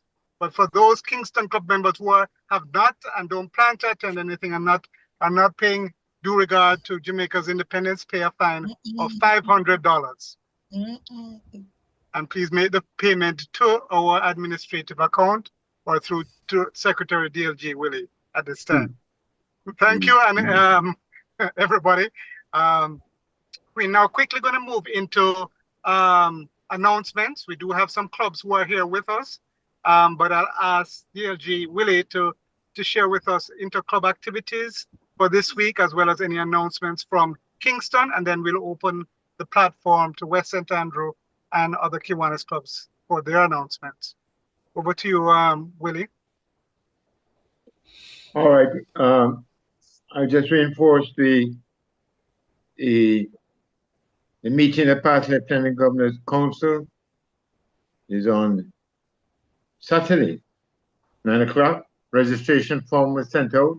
All those members who wish to attend, particularly some interesting sessions. Definitely one on protocol. It should be very good. Please register because they need to know in terms of the numbers. If you don't have a registration form, please contact me. I can send you the link. Meeting off. Convention. I'm just thinking if I have any other announcements. I don't have this time. There are 1 or 2 projects, but I need to circulate information that we have discussed at the board. One was the donation to sickle cell in advance, because in October, as you know, we celebrate sickle cell month. We're looking at that one. We have a request for a donation for the movie night put on by Key Club Governor Sarah Newman, and we have a event jointly with Circle K, UTEC Circle K, which will be a games day. I think its plan was for have it on August 23 at the Salvation Army. But more information will be sent out. That's all for now, President Stephen. In terms of interclubing opportunities, I will circulate the schedule as usual tomorrow morning. Thank you. Okay. Thank you, DLG Willie. President Claudine, over to you for your announcements. Thank you, President Stephen. Just a reminder for our club members, our club strategy session is this Saturday, August 9th, starting at 9 a.m. sharp. Registration is at 8:30 at the Guardian Life Seminar Room on the 4th floor. And you will have lunch and coffee break. 9 a.m. sharp is when we start. And we hope to see all of our officers, directors, and chairmen as we plan for the coming year. We will be joining the virtual convention for 1 or 2 of the sessions as they come up during the day, but we also encourage other members of other clubs, other Kiwanis clubs, to register and join those sessions as well. Thank you, President Stephen. Over to you. Okay, thank you. Is there any other Kiwanian club or SLP who would like to make an announcement at this time? Yeah. President Steph? Yes, is that DA Judith? Go ahead. Yes, please.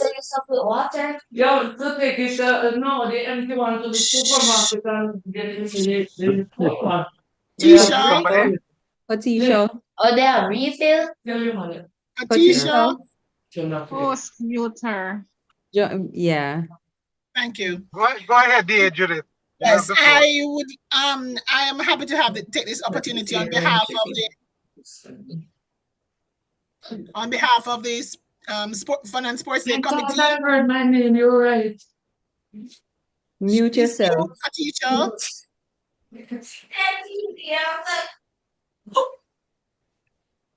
Oop. Wait. Oh, okay.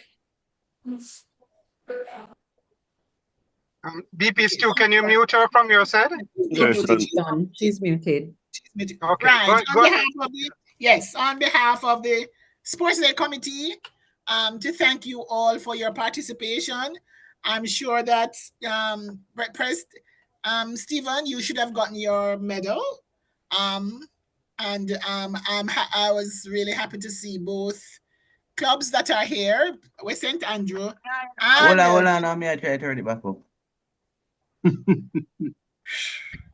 And Kingston Club in full colors at Sports Day. Thank you all, and we look forward to doing it again sometime soon next year. Thank you very much. Thank you, dear Judith. I did get my medal, so thank you.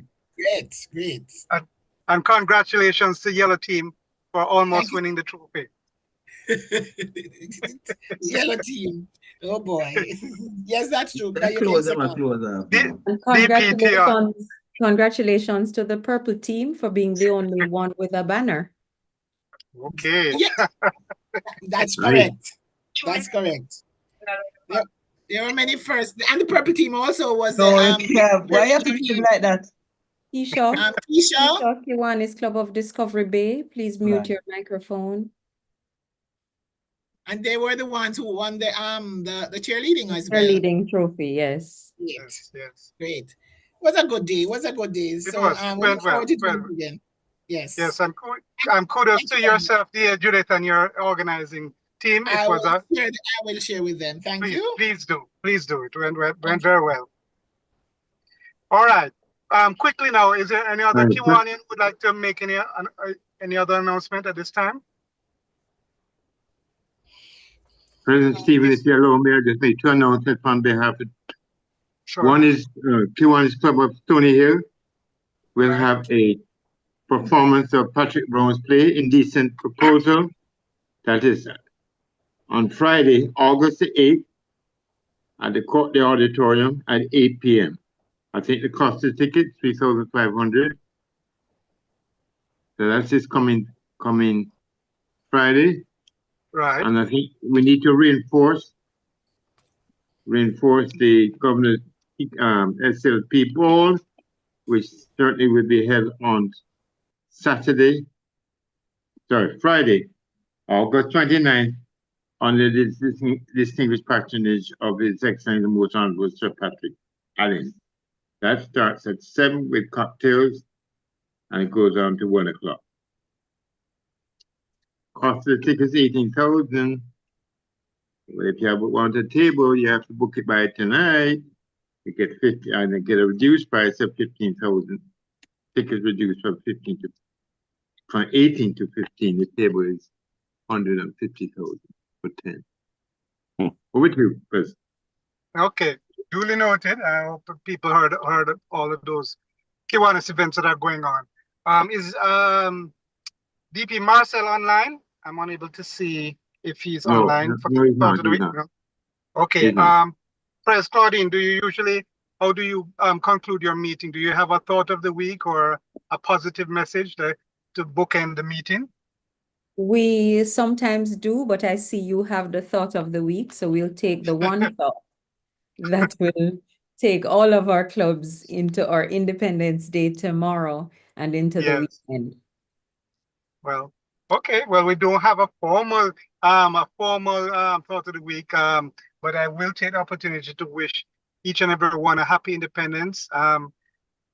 Give thanks for life, give thanks for family, give thanks for Kiwanis, and thank you to each person who has contributed to the community and the various service projects. It's what makes Jamaica what it is. It makes Kiwanis in Jamaica what it is, and we're appreciative of all of these things. So we hope that you enjoy your holiday tomorrow. If you're doing a project, make sure you do it with pride. And if not, if you're going to the beach or you're going to the river, you enjoy yourself. And let's give thanks for life. So on that note, I also want to take the opportunity to thank West St. Andrew, President Claudine, DP Dulles, and all of the executives from West St. Andrew and the other clubs who have joined us this evening. It had made the quiz and the whole evening a lot more entertaining. We love to have the company, especially female company, on board. And I hope that you enjoyed our meeting. And of course, there's an open invitation for you to come and join us in the future at Kingston Club. And we thank you for your participation at this time. And if there's nothing further, I would like to take the opportunity for you to, if you have a virtual glass, to raise your glass and let us propose a toast to Kiwanis International and Jamaica Land We Love. Land we love. Cheers and good night, one and all. Thank you, Kingston Club, for having us, and good night, everyone. Night, night, night, night. Claudine. Night, If you want to for a call from me. No. Good night, everyone. Good night. And DPs too, if you're playing music, you can play maybe past festival song winner. Put people in the mood leading into PDT independence. Ralston, I'm gonna call you right now. Okay.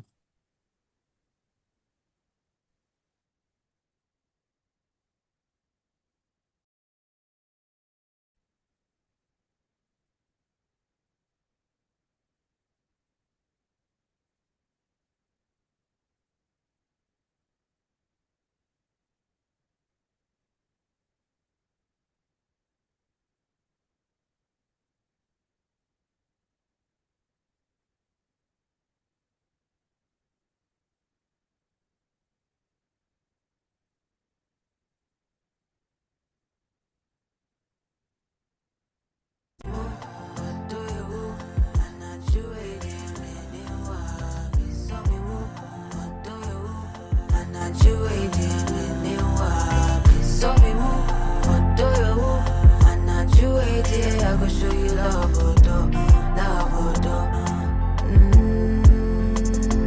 You don't know catch me, or the police are Jimmy. Me man no bribe, I want you, see what you love Jimmy. Or don't you let me know to Safwan and Jenny. Me best I will be a better day, I know my love. Hold me close to you, son of my son, to order, minimum of the me. Baby, make me your favorite person. I don't know my teacher, my Odessin. Yeah. Baby, I'm not you, dear, me no babon come on. Yantin fifre. This is my life for you. Baby, I'm not you, dear, man. I'm coming, I'm so me. I adore you. I'm not you, dear, I go show you love. Make sure we take it time, baby. Yeah.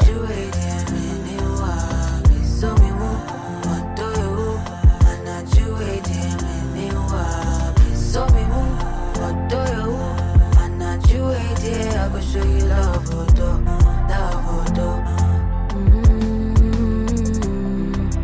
Come and see me swiping photos of you.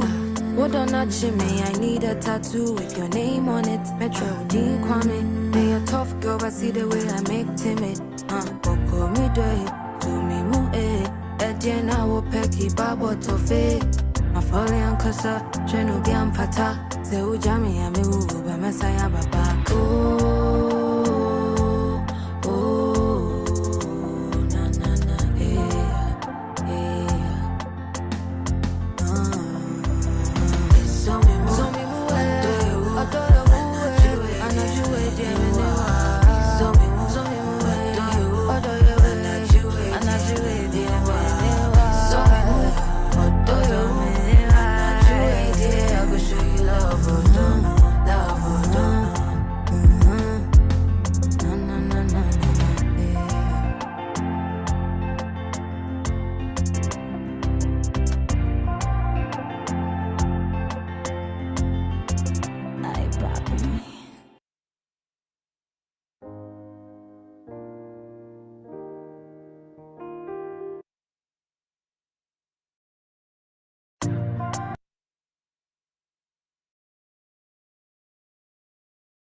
I've been outside waiting on you. So you go call me, make I know. Cause I'm in love.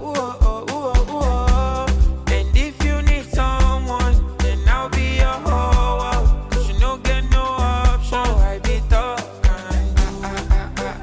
I feel like when you come my way, there's something I must say. Tell me if you did like I really did for you. Oh, like I did for you. I'm more young, I did for two. I put this gun for your sake, so make you know they carry do. I'm a no every fool. Wait till I get my hands on you. Cause I need your body full of that. I love it when you bend over. Telling me make I come over. For your sake I pull over. I need your body full of that. I love it when you bend over. Telling me make I come over. For your sake I pull over. Pull over. It's STG.